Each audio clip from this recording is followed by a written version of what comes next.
Cowboy buys a ranch for $22, then discovers an Apache girl hanged inside. They say land out here's cursed when it's too cheap. Samuel Callahan should have listened. $22 bought him a deed, a key, and 100 acres of broken fence and brittle dreams. He arrived just before dusk, dust clinging to his coat like old regrets. His horse limped the last mile, hooves sinking into the dry red earth. From a distance, the place looked forgotten. Splintered barn, collapsed windmill, a gate hanging by one hinge. He dismounted with a grunt, stretched his back, and reached for the deed in his coat pocket. County seal, signed and witnessed, all legal. And still, something felt wrong. Then he saw her. From the open doorway of the barn, just to the left of the crooked gatepost, she hung.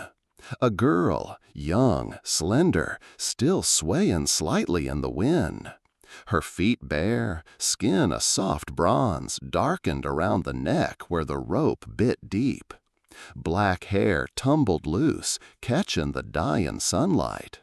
Beneath her, a kicked-over stool. And beside it, a scorched plank jammed into the dirt. One word, burned rough into the wood. Traitor. Sam didn't think. He ran. Boots hit the ground hard, every step kicking up red dust. He pulled his knife mid-stride, steel flashing once before he slashed the rope clean through. Her body collapsed into his arms, weightless like driftwood. No sound, no breath. "Come on," he muttered, lowering her to the dirt. "Come back now, girl." He felt for a pulse, faint, too faint. He tilted her head back and breathed into her mouth, once, twice. Pressed his hands against her chest, counted beats, hit hard. A cough burst from her lips, raw and broken, then another. Her eyes fluttered open, pupils wide and wild. She stared at him, not with thanks, but with warning. "You shouldn't be here." Her voice was barely more than air. Sam didn't move. He still held her, arms firm, eyes narrowed. "This is my land," he said, "and no one dies on my land without an answer." The wind shifted. The plank rattled against the gate. Somewhere far off, a hawk screamed. He looked down at her again. She was young, no more than 18. Apache by the cut of her cheekbones, and the fire still smoldering in her stare. But behind that fire, fear, deep and old. Sam sat back on his heels, feeling something shift in his gut. This wasn't a ranch. This was a warning. And whatever storm had swept through this place before he got here, it wasn't done yet. She trembled in his arms, chest hitching with every breath, like her lungs were remembering how to live. Sam eased her down onto a folded saddle blanket, brushed the dust from her hair, and reached for his canteen. "Slow," he said, unscrewing the cap. "Small sips." She obeyed without looking at him. Her hands shook so bad, water dribbled down her chin. He didn't ask questions, not yet. The barn creaked around them, wind whistling through broken slats. The smell of old hay, blood, and rope lingered like ghosts. Sam stood to scan the yard. Nothing but open field, cracked earth, and the sagging remains of a life someone had tried to erase. "What's your name?" he asked, voice low. She hesitated. Then, "Clara." A pause. "Clara May Dalton." He turned back slowly. That name, Dalton, echoed somewhere in the back of his mind, from something he'd read. "You alone here?" Clara nodded, eyes still fixed on the open door, as if something might come back through it. "This was my father's land." She set the canteen aside. "Until the Maddox men came." Sam narrowed his gaze. The name meant something to him, too. Henry Maddox, cattle magnate turned water baron, known for swallowing up drought-stricken properties like buzzards on a carcass. My father found water, Clara continued, her voice steadier now, deep underground, built the well himself, said it'd save the whole valley if shared fair. She looked up at Sam for the first time. Her eyes were dark, ringed with pain, but sharp. They didn't want fair. They wanted control. Sam didn't respond. He'd seen men kill over less than water, over fences, over pride. "What happened to your father?" he asked. Clara swallowed hard. The well collapsed. They called it an accident. Her jaw clenched. But I saw them, 2 men, waiting by the rope when he went down. Then they brought me papers, said I signed the land over, my name scrawled in ink I didn't write. She paused, her voice dropping. I refused to leave, so they tried another way. Sam exhaled through his nose. The noose, the message, the execution meant to look like despair. But something, maybe fate, maybe faith, had left her breathing. "Why didn't you run?" he asked. She looked at him then, truly looked. "Because this land is still mine," she said. "And I have something they want, something they'd kill for." Outside, the wind whistled harder. The plank rattled once, then went still. Sam stood slowly, eyes scanning the horizon. A ranch bought cheap, a girl nearly lost, and something buried deeper than any well. He didn't know what he'd stepped into, but he knew one thing for damn sure. He wasn't riding away. If you found this helpful, a quick like really helps us keep creating. The main house was worse up close. Half the porch had collapsed inward, the roof bowed like an old man's spine. Sam kicked the door twice before the rusted hinges groaned open. Inside, the air was stale, part rot, part memory. Light filtered through slats in the walls, painting the dust in gold streaks. Clara stood just past the threshold, barefoot, arms crossed, as if she'd stepped back into a room that still belonged to someone else. "This was his chair," she said softly, motioning to the crooked rocker near the hearth. "He used to sit there after measuring the wells, praying before sundown." Sam didn't sit. He moved slow around the room, reading its silence. The kind of silence that wasn't just absence, but aftermath. "You said Maddox came after your father?" he asked, voice like gravel. Clara nodded. "He came with 2 men, suits, boots too clean for this valley. Said my father's claim was invalid. Said the water was needed for the good of the territory." Sam knew that kind of talk. He'd heard it in uniform, orders wrapped in civility to mask the rot beneath. "My father didn't flinch," Clara continued. "He believed in doing what was right. Said water belonged to everyone. Said a gift from God shouldn't be sold like cattle." She reached for something beneath a cracked cabinet and pulled out a rusted tin box. Inside, among water-damaged letters and dried-out ink, was a journal. She flipped it open, running her fingers over the pages like tracing scars. He kept notes, measurements, tests, diagrams. Took him 6 years to map the whole underground line. Sam leaned in, catching sight of intricate sketches, numbers, angles, handwritten annotations in looping script. The care behind them struck him. This wasn't greed, it was devotion. He was going to share the water, Clara said, her voice catching. Sell it fairly, build channels through the canyon, let the ranches survive. He called it stewardship. Sam finally sat, his knees cracking beneath him. And Maddox didn't like the sound of that. No. Clara closed the book gently. So they offered money. When he refused, they found other ways. She stood, crossed to the fireplace. Her hand hovered over the mantel, touching a spot worn smooth from years of fingers resting there. Then she turned, eyes hardening. 2 weeks after the offer, the well collapsed. Said it was structural failure. But I saw them. 2 men waiting by the pulley as my father went down. You saw them pull it? I saw the rope jerk before it should have, and I heard the silence afterward. She folded her arms again. He never came back up. Sam was quiet for a long time. The only sound was the soft rattle of wind against the broken shutters. You stayed here all this time? Clara nodded once. I couldn't let them take it, not after everything. This land, it still remembers him, and so do I. Outside, a hawk cried once across the barren sky.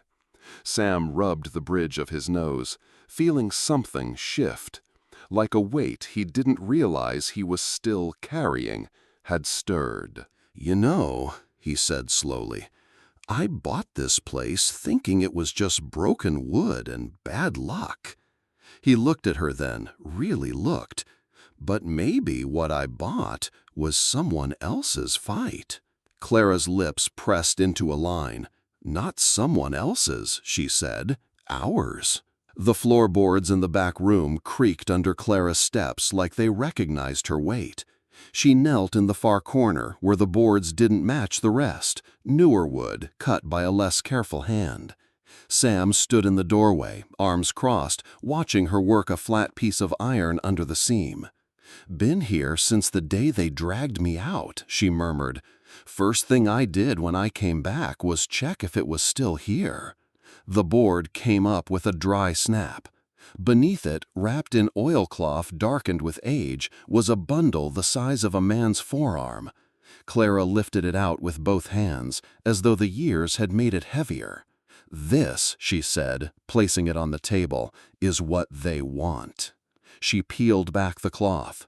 Inside was a tightly rolled map bound with a strip of leather. She untied it and spread the paper flat. The ink had faded, but the lines were meticulous. Sam leaned over, catching the smell of dust and old earth rising from the parchment. Every curve, every ridge of the valley was drawn. Thin blue lines snaked beneath the surface, underground veins feeding into one thick artery that ran straight under the north pasture. Your father did all this himself? Sam asked. Clara nodded. 6 years of digging test holes, reading the land, marking every feeder vein. He said water ran under here like blood through a living thing. She pointed to a series of notations in the margin, numbers and measurements Sam didn't understand. These are depths, flow rates, purity checks. And here, she tapped a circle near the edge of the pasture, the main access point. It's capped, hidden, and no one but me knows exactly where it is. Sam's eyes narrowed. And Maddox? They tried to find it, hired surveyors, even brought in men from Tucson with machines. All they got was dust and dry holes. This, she tapped the map, is the only way. He ran a hand over his jaw. You realize this isn't just about water anymore. This is power. Control over every ranch in 50 miles. Clara's gaze hardened. That's why they killed him. Sam looked at her for a long moment. She was steady, not pleading, not breaking. You've been guarding this alone, he said. Her voice softened but didn't waver. 3 years, nights in the barn loft, mornings checking the locks. I thought maybe, one day, I'd find someone who could help me finish what he started. Not just protect the water, but use it the way he meant to. Sam didn't answer right away. The weight of the map between them felt heavier than any rifle he'd carried. Finally, he nodded. Then we keep it safe. But you'd better know, keeping something like this, it draws trouble faster than anything I've seen." Clara gave a faint, tired smile. "Trouble's been here a long time, Mr. Callahan. The difference is, now it's not just me facing it." A gust of wind rattled the shutters. Out on the plain, the horizon shimmered with heat. For the first time, Sam thought he saw movement out there, just a flicker, like riders in the distance. He stepped to the window, squinting. Nothing but dust. But he felt it, same as Clara did. The fight was already on its way. The heat had shifted. Not the steady, punishing kind Sam had felt all day, but the restless stir before a storm. Clara froze by the window, the map already back under the floorboard, oilcloth tied tight. "Riders," she said, her voice a notch lower. Sam stepped up beside her. Out beyond the fence line, the land wavered in the heat haze. Then the shapes emerged, 3 riders in a tight wedge, dust boiling up behind them. "They're early," Clara muttered. "You expectin' company?" "Only the kind I don't invite." By the time the riders reached the outer yard, Sam was already on the porch. He kept one hand near the colt at his hip, the other resting on the rail. The lead rider reined in hard, his horse tossing its head. Wade Harper. Sam didn't need Clara to tell him the name. Harper was the kind of man you could read from 50 yards. Straight-backed in the saddle, hat brim low, a smirk that never touched his eyes. His duster coat was the color of smoke, and the silver concho on his holster gleamed in the afternoon sun. The 2 men flanking him stayed silent, but their eyes were moving, counting windows and doors. Harper spoke first, his voice lazy but edged. "Mr. Callahan, I hear you bought yourself a patch of dirt that used to belong to the Daltons." Sam didn't blink. "That's right. County Courthouse has the papers if you want to see 'em." Harper's smile tightened. "Courthouse papers don't always tell the whole story. Out here, what matters is knowing what's buried under your boots." Sam let his gaze drift over the yard, then back to Harper. "Nothing under my boots worth your trouble." "That's where you're wrong." Harper leaned forward in the saddle. "You see, some things aren't meant to change hands. This land, for example, it's got something that belongs to us." Sam's jaw worked, but his voice stayed even. "If you're talking about the water, you're on the wrong porch." The smile vanished from Harper's face. One of the men on his flank nudged his horse forward, slow, scanning the side of the house. The other rode along the fence line, as if testing the boundaries without asking. Sam stepped down from the porch, boots grinding on dry dirt. "You and your men can turn around. Won't cost you a thing but the dust you kick up." Harper's expression didn't change, but his tone cooled. "That's not how this works, Callahan." My boss is a patient man, but not when people keep things from him. Inside, Clara stood just out of sight. Her hand hovered near the shotgun propped against the wall. She knew Harper's type. He didn't come to talk, he came to take. Harper gestured lazily toward the house. "Mind if we look around? Won't take long." Sam shifted his stance, planting himself between Harper and the front steps. "I do mind." The yard went quiet, save for the slow creak of saddle leather and the wind tugging at the hanging gate. Harper studied him for a beat longer, then gave a dry chuckle. "You've got grit, I'll give you that. But grit only gets you so far." His eyes flicked past Sam toward the shadow of movement inside. And though he didn't say it, Sam knew. Harper had already guessed Clara was here. From inside the shadowed hallway, Clara could hear every word. Harper's voice was smooth on the surface, but the current underneath was sharp enough to cut. She crouched beside the loose floorboard, heart pounding, not from fear, but from calculation. The map lay bundled in its oilcloth, still warm from her hands. She hesitated for half a breath, then reached for the shelf above the hearth where a stack of old paper and ink rested. Her father had taught her to copy diagrams when she was barely tall enough to see over his drafting table. She unrolled a sheet, sketched the valley's outline from memory, marking a few random lines for show. No measurements, no true access points, just enough to look real if someone glanced. By the time Sam's voice rumbled from the porch, steady, refusing, Clara had tied the fake map with twine and slipped the real one deep into a sealed flour tin. She slid the tin under the pile of firewood by the stove, covering it with dust to match the rest. Outside, Harper shifted in the saddle. "You've got a choice, Callahan. Make this easy or make it messy." Sam didn't move. "You step on my porch, you're trespassing." One of Harper's men had already dismounted and was circling toward the back. Sam caught the movement out of the corner of his eye.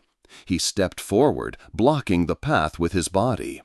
"Going somewhere?" he asked, tone flat. The man's hand hovered near his revolver. "Just making sure the place is safe." "It's safe enough," Sam replied, his stance wide, one hand resting casually on his Colt, but close enough for speed. Inside, Clara tucked the fake map into the deep pocket of her skirt. Her father had once told her, "A decoy's worth its weight in gold if you know when to use it." She took a breath and peeked toward the doorway. Sam was squared up to Harper now, the two of them like anchors in the shifting dust. "You've got 3 minutes before I stop being polite," Harper said, his words clipped. The air between them thickened. Even the wind seemed to wait. Then Clara stepped forward. Her boots hit the porch boards with a hollow sound. Harper's gaze snapped to her, and the smile that spread across his face wasn't friendly. It was the satisfaction of a hunter spotting his quarry. "Well now," he drawled, "guess my information was right." Clara ignored him. She held the rolled parchment in one hand, her other resting at her side. "You want this? Then you leave him out of it." Sam's eyes cut to her, sharp with warning, but she kept walking until the space between them was only a few paces. Harper leaned forward in his saddle, eyes locked on the bundle. "Smart girl." "I'm not here to be smart," Clara said evenly. "I'm here to end this." The lie tasted bitter in her mouth, but she didn't flinch. The forged map felt heavier than iron in her palm, not because of what it held, but because of what it didn't. Harper's men edged closer. The one near the back had stopped moving entirely, sensing the moment was about to break. Sam stayed still, but every line of him was coiled. He knew one twitch could set the whole yard on fire. The wind picked up again, carrying a gust of dust between them, blurring the edges of the standoff. And then, somewhere far off, the faint thunder of more hooves began to roll across the plain. The hoofbeats in the distance hadn't reached Harper yet. His attention was locked on Clara like she was the only thing standing between him and the vein of gold he'd been chasing for years. "You've got 10 seconds, girl," Harper said, his voice smooth but tightening at the edges. "Hand it over, or my boys start looking through every plank and every pocket in this house."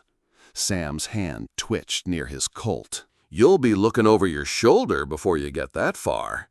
Harper tilted his head, a mock smile curling at the edge of his mouth. Brave talk for a man standing on borrowed dirt. Clara didn't look at either of them. She stepped down the porch steps slowly, boots crunching in the dry earth, the forged map hanging loose at her side. The wind caught a strand of her hair and tossed it across her cheek. "You take this," she said, her voice low but carrying, "and you leave here without him, without me, without this land." One of Harper's men chuckled under his breath. Harper ignored him. "And what's to keep me from taking that, and everything else while I'm at it?" Clara met his eyes. "You might, but you'll bleed for it." The words hung there, sharp as a drawn blade. Sam recognized the tone, someone who'd already made peace with what came next. Harper's gaze flicked briefly to Sam, as if measuring his patience. "I'll give you a last chance, Callahan. Step aside, let her hand it to me, and I'll ride out nice and quiet." Sam didn't move. No one rides out of here with something that doesn't belong to them. The standoff thickened.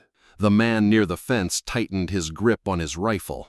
The other shifted his stance, feet angling for a clear draw. Clara took the last 2 steps toward Harper's horse. She held the bundle up between them, the twine glinting in the afternoon sun. "This is all you'll ever get from me." Harper leaned down in the saddle, his gloved hand reaching out. For a moment, the yard was nothing but the sound of leather creaking and the whisper of wind through dry grass. Sam's breath slowed, counting the inches. If Harper touched it, the spell would break. Just then, a low tremor in the air, hoofbeats again, louder now. Harper's eyes narrowed, catching it this time. His hand froze inches from the bundle. "You expecting someone, Callahan?" he asked, his tone sharpening. "Could be," Sam replied. The sound grew, more than 2 riders, heavier than scouts. Dust began to rise on the far edge of the plain. Clara didn't turn to look. She kept her gaze locked on Harper.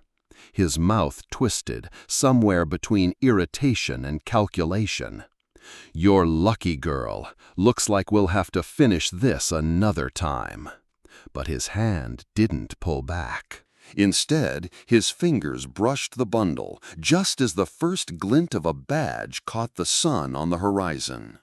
Harper's men shifted uneasily. Sam's Colt was still at his side, but his eyes were locked on the approaching riders. Whoever was coming would change the shape of this fight, one way or another. The dust on the far ridge thickened until it blotted out the shimmer of the horizon. Hoofbeats rolled over the land in a steady, pounding rhythm. Harper's gaze snapped toward the sound, his jaw tightening. 5 riders broke through the haze, their silhouettes crisp against the setting sun. At the front rode a man in a long coat, silver badge glinting on his chest, reins held loose but steady. Sheriff Colton Bennett. He reined in hard just inside the fence line, his men fanning out to form a half circle around the yard. Rifle barrels angled down but ready, one motion away from leveled aim. "Wade Harper," Bennett's voice rang out, flat as hammered iron.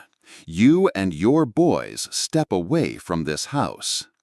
Harper leaned back in his saddle, trying for a smirk. "Afternoon, Sheriff. Just paying a visit to the new owner here." Little misunderstanding we were sorting out. "Is that so?" Bennett's eyes swept from Sam to Clara, then settled back on Harper. "Because I'd call it trespass and attempted theft, maybe worse." Harper shrugged. "You can call it whatever helps you sleep." Bennett's expression didn't change. "It got a lot harder to sleep the day you and Maddox killed Jonathan Dalton." The words landed heavy. Clara's spine stiffened behind Sam, her breath catching, but she didn't speak. Harper's smile thinned. "Careful what you accuse a man of, Sheriff." "I've got more than accusations," Bennett shot back. "I've got a witness, Pete Harden. He was down at the well the day it collapsed, saw you pull the brace while Dalton was still inside." A flicker crossed Harper's eyes. "That old drunk's word won't stand in court."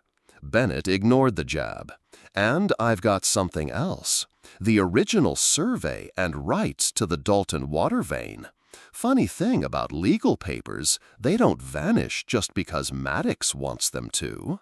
Sam didn't move, but he felt Clara shift slightly, the weight of her father's work still hidden under the firewood. Harper's gaze slid toward her. "So, the little bird's been keeping the nest warm." Clara stepped forward, her voice steady. I kept what belongs to my family and to this land." The sheriff's horse pawed the dirt, restless under the tension. Bennett's tone sharpened. "It's over, Harper. Drop the act. You're leaving with me, and you're going to answer for every drop of blood you spilled over that water." One of Harper's men muttered under his breath. The other shifted in the saddle, eyes darting between the rifles aimed their way. Harper chuckled low, but the sound was hollow. "You know me, Sheriff. I'm not one for rope and gallows." "I know," Bennett said, "and I'm not one for giving men like you the choice." The stillness that followed was brittle. Sam's hand hovered near his Colt, ready for the break. Clara's grip tightened on the forged map, her heart beat loud in her ears. The sun dipped lower, throwing long shadows across the yard. Every man there knew it could go one of two ways, and either would happen fast. Bennett gave the last warning. "Step down, Harper." But Sam saw it, the shift in Harper's shoulders, the twitch in his jaw. A man about to make his last play. If you're still watching right now, drop a 1 in the comments so I know you're still with me on this journey. The yard had gone silent but for the wind. Bennett's men stayed in their half circle, rifles down but ready. Sam could feel the moment stretching, every second like the click of a slow clock winding towards something you couldn't stop. Harper sat in the saddle like a coiled snake. "Water don't belong to ghosts and cowards," he said, his voice carrying over the dry air. Sam took one step forward. "You're right. It belongs to those with the grit to protect it." It wasn't just words. Sam meant them, and Harper saw it. The space between them tightened. Clara stood just behind Sam's left shoulder, her fingers brushing the forged map in her skirt pocket, ready to drop it or burn it if she had to. Harper's gaze cut to her, then back to Sam. His smile thinned until it was nothing. "You should have sold this place, Callahan. Now it's gonna bury you." Sam's hand hovered inches from his Colt. He felt the heat of the sun on the back of his neck, the rough wood of the porch post under his fingers. He'd been in fights before, but this was different. There was no riding away from it. "Last chance," Bennett said from the fence line. "Step down, Harper." Harper didn't even glance at him. His right shoulder shifted, his thumb flicking the strap off his revolver.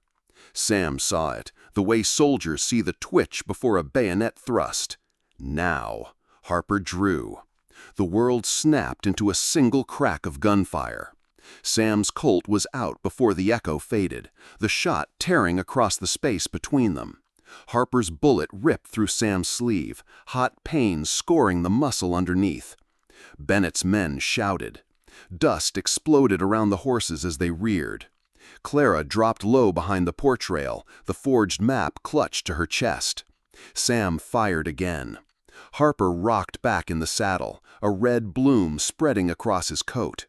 He gripped the horn, teeth bared, but his gun arm sagged.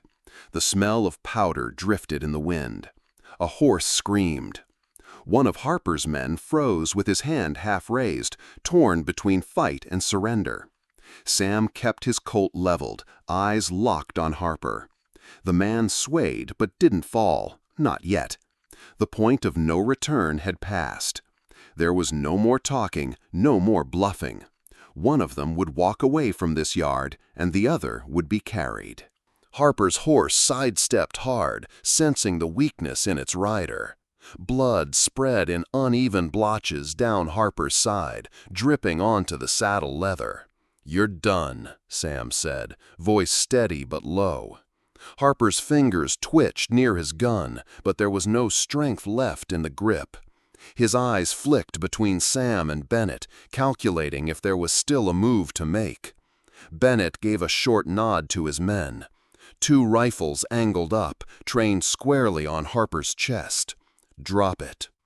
For a heartbeat, Harper just sat there, shoulders rising and falling, like a man trying to breathe through fire. Then the revolver slipped from his hand, tumbling into the dust.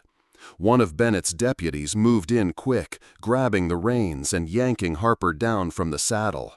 His boots hit the ground with a dull thud, knees buckling. He swayed but stayed upright until the irons clicked shut around his wrists. Across the yard, the other two men froze. One raised his hands, the other let his rifle fall into the dirt. Deputies swept in, binding them fast. Sam lowered his Colt, the weight of it suddenly heavy in his hand. The sting in his arm flared sharp now that the adrenaline was draining away. He glanced down. Blood had soaked through his torn sleeve, dripping into the dust in slow, dark drops. "Sam!" Clara's voice cut through the clamor. She darted from the porch, the forged map forgotten where it had fallen against the steps. She dropped to her knees beside him, eyes scanning his arm. "It's a graze," he said, though the pain made his voice tighten. She tore a strip from her underskirt and pressed it to the wound, her hands steady despite the way her breath trembled. "Hold still." Bennett approached, his boots grinding in the dirt. "That's one less vulture circling this land," he said, jerking a thumb toward Harper, now slumped between two deputies. Sam glanced at the porch steps where the fake map lay in the dust. Untouched. A small victory, but one that had cost blood all the same. "Get them to the jailhouse," Bennett ordered his men. "We've still got Maddox to deal with." The sound of horses and chains faded as the deputies began leading the prisoners away. Sam caught Clara's gaze. "It's not over yet," he said. "No," she agreed, tightening the cloth on his arm. "But it's the first time it's felt possible." The yard felt strangely hollow without Harper's presence, though the dust from his departure still hung in the air like a warning that trouble wasn't finished. Bennett stayed behind while his deputies rode the prisoners toward town. He walked to the porch, eyes sweeping over the broken boards and leaning posts before settling on Clara. "You still have it?" he asked quietly. Clara didn't answer right away. Her gaze flicked to Sam, who gave the smallest nod. She rose from her knees, the strip of cloth still tied around his arm, and stepped toward the old hearth inside the house. From behind a loose plank beneath the firewood, she drew out a bundle wrapped in oilcloth, thicker, heavier than the forged map. Dust clung to the folds, proof it had been hidden for years. Her hands lingered on it a moment longer before she crossed back to Bennett. "This is my father's work, every survey line, every depth reading, and proof of his rights to the vein." Bennett took it with care, his thumb brushing over the seal. "This will end Maddox," he said. "With Pete Hardin's testimony in this, the court will have no room to turn." Sam watched Clara as she released the bundle, noting the way her shoulders squared, even as something inside her seemed to loosen. This was more than paper. It was her father's voice, finally given the weight it deserved. "You sure about this?" Sam asked. "Once it's in the sheriff's hands, it's out of yours." Clara looked at him, her expression steady. "I've been holding it for 3 years, Sam, and in that time it's been nothing but a reason for men to come hunting. My father wanted this water for the town, not locked away in a hole while I hid in the shadows." Bennett gave her a nod that carried both respect and a kind of quiet sorrow. "He'd be proud you made it this far." Clara allowed herself a small, tired smile. "I'm just glad it's finally in the light." The sheriff tucked the bundle into his saddlebag, fastening the strap. "I'll be riding back at first light. We'll post guards on Maddox's estate before the week's out. By the time the judge sees this, Maddox will be stripped of every claim he ever forged." Sam leaned back against the porch post, the tension in his shoulders easing for the first time that day. "Sounds like the noose is tightening." "It is," Bennett agreed, "and this time it's around the right neck." The sun was dipping low when Bennett finally mounted up. The sheriff looked down at Sam and Clara from the saddle, one hand resting on the bulging saddlebag that now held the fate of Henry Maddox. "You two take care," he said. "What you've got here, it's worth more than gold. But gold draws wolves." Sam tipped his hat. "We'll keep watch." Bennett nodded once, then signaled his men. The sound of hooves rolled across the yard as they rode out, Harper's body and the other prisoners slung between deputies. The plume of dust they raised drifted east, toward the horizon and the law waiting in town. When the last echo of hoofbeats faded, the ranch fell into a silence so deep it felt like the earth itself was holding its breath. Only the wind moved, soft now, curling through the grass, rattling the broken gate on its hinges. Clara stood at the edge of the porch, watching the trail until it vanished into the golden haze. She didn't move for a long moment, as if afraid that if she turned away, the peace would break and the fight would start all over again. Sam stepped down onto the packed dirt, flexing his injured arm. The bleeding had slowed, the strip of cloth Clara had tied holding firm. "It's yours now," he said quietly, "water and all." She looked at him then, the last edge of fear in her eyes softening into something warmer. "It was never just mine. My father wanted it for everyone who needed it." Sam gave a slow nod.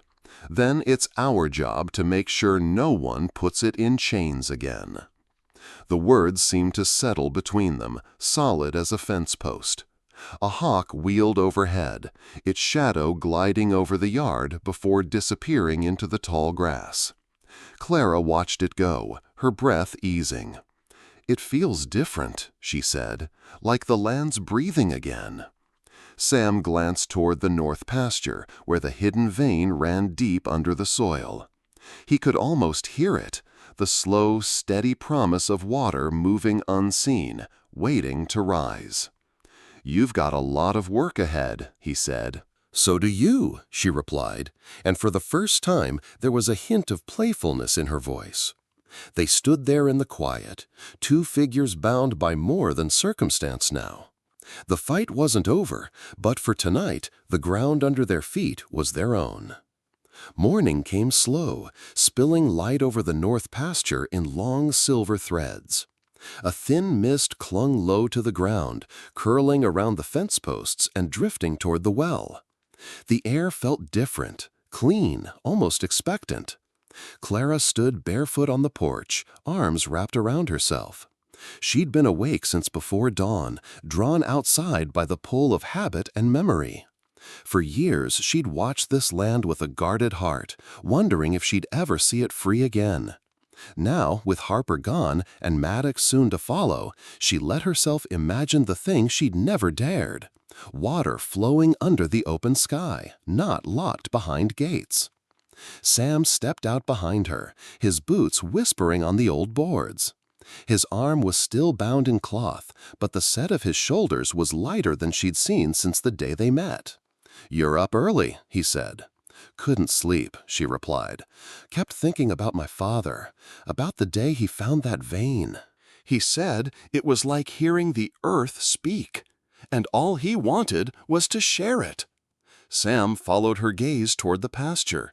"Then that's what we'll do." Clara turned to him, studying his face in the soft light. "We?" He smiled, faint but certain. "This land needs hands that know its worth, and you've been guarding it longer than anyone." Her brow lifted. "Sounds like you're hiring." "Only if you're willing to work hard and keep your word," he said. She extended her hand, the morning chill brushing between their palms as he took it. His grip was warm, calloused, steady. "Deal," she said. They stood like that for a moment, hands joined, the sun cresting higher. In the distance, a pair of deer broke from the brush, bounding across the pasture before vanishing into the cottonwoods. Clara smiled, the sight pulling her further from the shadow of the past. "When the time comes," Sam said, "we'll dig the channels, let the water run where it's needed, not just here, across the valley." Clara's voice was quiet but sure. That's what he wanted. Not power, not profit, just life. Sam glanced toward the broken gate, the leaning posts, the cracked roofline of the house. First thing, though, we fix what's standing before we add more. Clara nodded, one step at a time. The mist began to lift, revealing more of the pasture, the shape of the land beneath. And for the first time in years, it felt like the horizon belonged to them. By late afternoon, the sound of a hammer echoed across the yard. Sam stood by the gate, sleeves rolled up, setting a new post straight into the ground. Each strike drove the wood deeper, a steady rhythm that carried through the still air. Clara knelt nearby, mending the torn strap on the water bucket. Her hair was tied back, a streak of dust on her cheek from hauling tools. The work was hard, but it was theirs, and that made it different from every day before. When the post was set, Sam tested it with a firm push. "Stronger than the last one," he said. "That's because you're not trying to cut corners this time," Clara teased, passing him a dipper of water. They worked until the shadows began to stretch long, the red light of the setting sun spilling across the porch. Inside, Sam lit the hearth for the first time in years. The fire caught slowly, then flared, filling the room with a warm glow that pushed back the creeping dusk. Clara sat beside him, tending the wound on his arm with a fresh strip of cloth. Her touch was gentle but sure, the way someone works when they've learned patience through necessity. Outside, the wind stirred, rattling the hanging wooden cross above the doorway. It had been there long before either of them, weathered, splintered, but still standing. In the flicker of firelight, its shadow stretched across the floor, a quiet reminder that some things endure because they're meant to. Sam's eyes lingered on it for a moment. "You believe in signs, Clara?" She didn't look up from his arm. "Sometimes, but not the kind folks think fall from the sky. More like the kind you make yourself, when you keep going, even when there's no reason to." He gave a slow nod. "Maybe that's what grace is." The room fell quiet, the fire crackling, the scent of cedar smoke curling upward. Clara tied off the bandage and sat back, her eyes meeting his. "This place has been through a lot," she said. "So have we. But maybe now it can be a home." Sam looked toward the door, where the cross hung against the deepening night. "Then we'll keep it that way." Outside, the stars began to appear, first one, then another, spreading across the dark sky like water breaking free from stone. And in that quiet moment, with the fire warm at their backs and the land stretching out before them, it felt like the ranch had been waiting all along for two souls stubborn enough to stand and fight for it. If you like this video, please comment number 9. If you don't like it, please comment number 0. 3 days later, the wind that swept over Red Rock carried more than dust. It carried news. The territorial court had ruled. Clara Kane's claim to the Dalton Ranch and the underground water rights was upheld in full. Maddox's lawyers, slick-haired and sharp-tongued, had tried every trick in the book, crying forgery, shouting about squatters' lies, even dragging out false witnesses. But the sheriff's testimony, the geological surveys, and Pete Hardin's eyewitness account were more than the court could deny. When the verdict was read, the courtroom fell into a silence so deep you could hear boots shifting on the floorboards. Maddox sat stiff as a fence post, jaw clenched, while Harper's remaining men glared at the ground in defeat. The judge's gavel came down like the crack of a rifle. The land, the water, and the rights to both belonged legally and irrevocably to Clara Kane. Outside, sunlight spilled across the courthouse steps. People who had once avoided looking at Clara now tipped their hats in quiet respect. Some even murmured apologies under their breath. She didn't linger to hear them. She walked out beside Sam Carter, shoulders straight, eyes fixed on the horizon, the weight of 3 years of running finally beginning to lift. Back at the ranch, word traveled fast. By sundown, 2 men in well-pressed suits rode up in a polished buggy, introducing themselves as representatives from a mining and irrigation company in Santa Fe. They spoke smoothly, offering a number that would make most ranchers' knees buckle. For the land, for the water, for a future without back-breaking work or sleepless nights. Sam didn't answer right away. He looked to Clara. Her hand rested on the porch railing, fingers drumming lightly. "How much do you think this land's worth?" she asked, her voice calm. The taller of the two smiled, flashing gold teeth. "Ma'am, we're talking enough to live comfortable the rest of your days." Clara's eyes held steady. "My father once said water is God's gift. You don't sell a gift, you share it." Sam's lips curved slightly. "Guess we're not sellers." The suits tried again, raised the offer, talked about how difficult the upkeep would be. Clara listened, then turned toward the sound of the windmill creaking in the distance, its slow rhythm like a heartbeat. "This land's already cost too much in blood," she said. "It's not for sale." The men left in a cloud of dust, muttering about wasted time. Sam watched them go, then glanced at Clara. "You sure?" She met his gaze without flinching. "You bought this place for $22, Sam, but you didn't know you were buying a fight worth finishing. Now that we've won, I'm not about to hand it over." Sam chuckled, low and warm. "Didn't figure you for someone who quits easy." She smiled faintly. Guess you figured right.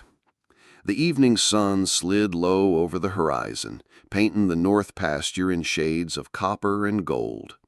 The windmill groaned once, then the new well came to life, spilling clear, cold water into the trough. The sound was gentle, but in it was the weight of every fight fought to make it happen. Sam sat on the porch, his chair tilted back, hat pulled low to shade his eyes. Clara stepped out, 2 mugs of coffee in her hands, steam curling into the cool air. She set one down beside him and leaned on the porch rail. For a moment, neither spoke. The land stretched out before them, vast and unbroken, the kind of sight that made you breathe deeper. Sam finally spoke. "Funny what $22 buys these days." Clara smiled, eyes on the water. "Sometimes it buys you the chance to fight for what matters." He nodded slowly, taking a sip. "Reckon I'd buy it again, knowing what I know now." The light caught the wooden cross still hanging above the doorway, weathered, cracked, but standing straight. Clara's gaze lingered on it. "Pa always said the Lord puts the right people in your path when the time's right." Sam didn't answer right away. He just reached out, his fingers brushing hers where they rested on the railing. She didn't pull away. From somewhere far out, a meadowlark sang its last notes of the day. The breeze shifted, carrying the smell of fresh earth and clean water. Sam breathed it in, letting it settle in his chest. "You think the fight's over?" he asked. Clara shook her head gently. "Out here, the fight's never over. But for now, we've got peace, and that's worth holding on to." They sat in the fading light, watching the water glint under the first stars. Neither spoke again, but the silence wasn't empty. It was the kind that comes when words aren't needed. As the night deepened, Sam rose, walking to the well.